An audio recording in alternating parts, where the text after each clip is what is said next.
एक और बड़ा अच्छा सवाल है, Stereo. Stereo was mark down by 30% and Sold off. Sold for 84 rupees, find the original market price. अच्छा, जब ये सेलिंग प्राइस दियो ना तब थोड़ा तरीका चेंज होता है। ओरिजिनल प्राइस चाहिए 100 ऊपर आएगा, ये market price into 100 minus percent, ठीक है। कितनी परसेंट थी? 30।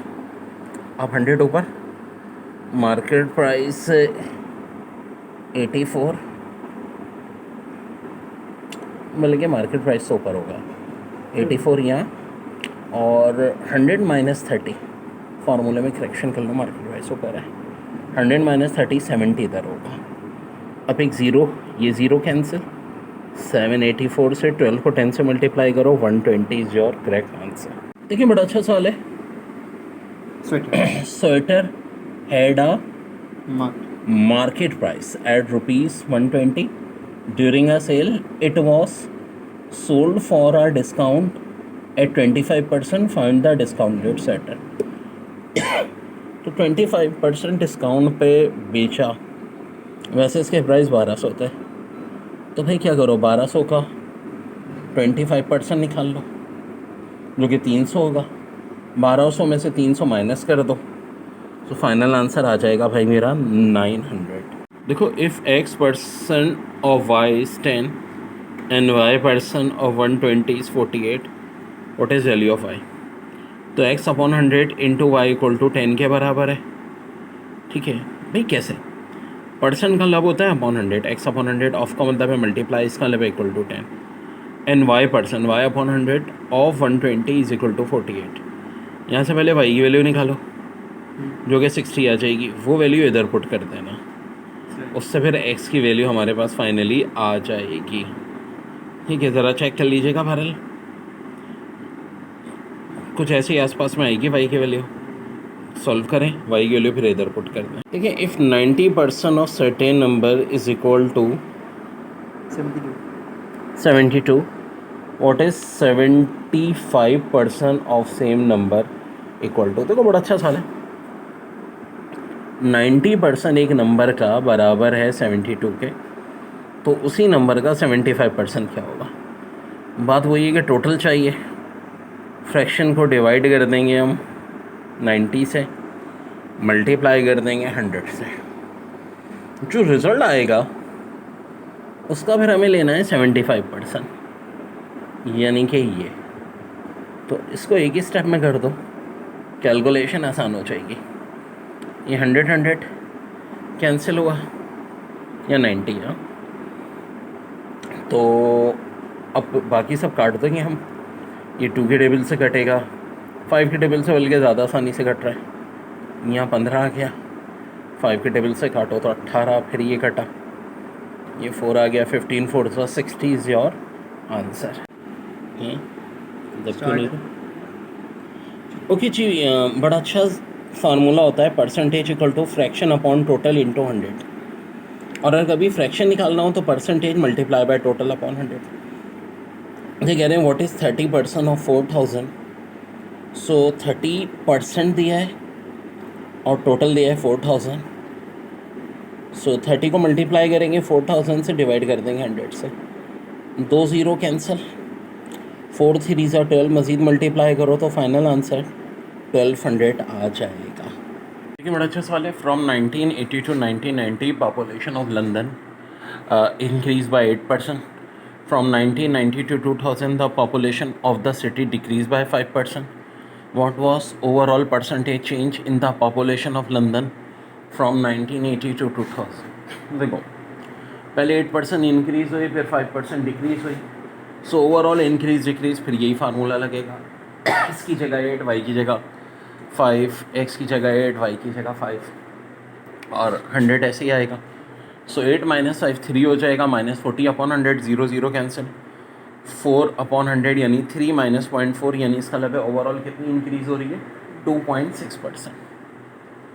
अब सवाल है, tank is 50% full of water, 4 gallons of water are added to it, filling tank to 75%। जनाब, यानी टैंक पहले तो 50% फिल था, फिर हमने 4 गैलन वाटर जो ऐड किया उससे टैंक 75% फिल हो गया। आगे वही बात पूछ रहे हैं, what is tank full capacity in gallons.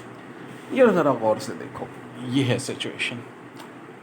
50% पहले भरा हुआ था 4 लीटर, हमने जब वाटर ऐड किया तो 75% हो गया। आखिर कितना इजाफा हुआ? 25%। तो 4 लीटर बराबर हुआ 25%। टोटल कैपेसिटी का लाभ हमेशा रखो कितना होता है? 100%। हमें 25% के बजाय कितना चाहिए? 100%। 25 से 100 करने के लिए 25 को किससे मल्टीप्लाई करना पड़ेगा? 4 से। 25 4 100। तो इस 4 को भी 4 से कर दो, 4 4 सा 16। तो अब आंसर होगा 16 गैलन, यानी कि option number C. Tank is 50% full of water, 4 gallons of water are added to it. 4 gallon water हमने एडिट कर दिया, filling the tank to 70% of its capacity. What is tank full capacity in gallons? तो tank की full capacity क्या होगी gallons में? फिर देखो, tank is 50% full of water, 4 gallons of water are added to it, filling the tank to 70% of its capacity. What is tank full capacity in gallon? तो अभी tank कितने fill है? 50%। अगर मैंने 4 गैलन एडअप किया, ठीक है, तो ये 50 से हो गया 70%। ऐसा ही है ना? यानी कि 4 गैलन बढ़ाने से 20% बढ़ गया। हमें टोटल पूछ रहे हैं कि कितना टोटल टैंक कितने वॉल्यूम का होगा। अब एक बड़ी अहम बात, टोटल टैंक होता कितना? हमेशा 100%। अब 20% बराबर 4 के हमें 100 की वैल्यू निकालनी है। तो देखो 25 सा कितना होता है? 100। 20 को और मैं 5 से मल्टीप्लाई कर दूँ तो 100 आ जाएगा। दूसरे लफ्ज़ों में 4 गैलन को 5 से मल्टीप्लाई कर दो, 4 5 सा कितना होता है? 20। ऑफ कोर्स 100% किसके बराबर होगा? 20 गैलन के, यानी कि आंसर हो जाएगा ऑप्शन नंबर डी बच्चों। देखिए बड़ा अच्छा सवाल है। If y is decrease by 10% and then increase by 40%, what is new number in terms of y? x 10% पहले 10% डिक्रीज हो रही है वैल्यू, फिर 40% इंक्रीज हो रही है। सो प्लस 40 माइनस 10 और प्लस 40 माइनस 10 अपॉन 100। 40 में से 10 माइनस किया 30 और 0 0 कैंसिल, -4, 30 - 4 कितना होता है? 26। सो कितना बढ़ गया ये? 100 में 26 बढ़ गया, ये हो जाएगा 126% और यही हमारा आंसर हो जाएगा, यानी कि 1.26 y in the terms of y ये हो जाएगा 1.26 y। ठीक है जी, ज़ाहिर है 126% का लब हो गया, 126 डिवाइड बाई 100। देख लिया करेंगे किस फॉर्मेट में आंसर पूछा है। यहाँ भी पूछ रहे हैं new number in terms of y, तो 1.26। हाँ जी, परसेंटेज के टॉपिक का बड़ा अच्छा सवाल। If y is decrease bye 20%, y decrease हो रहा है 20% से एंड देन इंक्रीज बाय 60%, फिर इंक्रीज हो रहा है 60% से, what is new number in terms of y? तो नया number in the terms of y क्या होगा? वेल अभी हमने कुछ एक ऐसा ही चीज़ की थी, y पहले 20% डिक्रीज, फिर 60% इंक्रीज। सो मैं कुछ इसको इस तरह लिख सकता हूँ, 60 - 20 प्लस 60 - 20 अपॉन 100। बाजार तो बात बिल्कुल सही लगती है। ठीक है जी, अब 60 - 20 ऑफ कोर्स 40 हो गया, यहाँ से ये दोनों ज़ीरो कटे, यहाँ से -12, 40 - 12 28। अब 28% इजाफा हो रहा है, लेकिन यहाँ पूछने का स्टाइल डिफरेंट दिया उन्होंने। देखो सबसे अहम चीज़ तो होती है, तभी मैं कहता हूँ क्वेश्चन पढ़ते ही ऑप्शन देखो। ऑप्शन में है 1.4%, 1.28y, 1.2y, 0.8y, 0.48y। तो हमसे क्या बोला था, what is new number in terms of y? तो वैल्यू 100 से अगर हम कहते हैं 28% का इजाफा हो रहा है, तो 100 से 28% इजाफा होने का मतलब है 128% हो गई वैल्यू। परसेंट का मतलब क्या होता है? पर 100। अगर हम इसको 100 से डिवाइड करें तो आंसर क्या हो जाएगा? 1.28y, option B. ये बड़ा अच्छा क्वेश्चन है। From 1980 to 1990 the population of London increase by 6%। चलें जी, 6% इंक्रीज हुई। From 1990 to 2000 the population of the city decrease by 3% और फिर 3% डिक्रीज हो गई। What was the overall percentage change in population of London from 1980 to 2000। 1980 से 2000 तक overall कितनी चेंज हुई? जब पहले 6% हो रही है इंक्रीज़, इसको मैं x मान लूँगा, फिर हो रही है 3% डिक्रीज़, इसको मैं y मान लूँगा। परसेंटेज का जब भी इस तरह का सवाल आए तो फार्मूला लगेगा x plus y plus x y upon 100।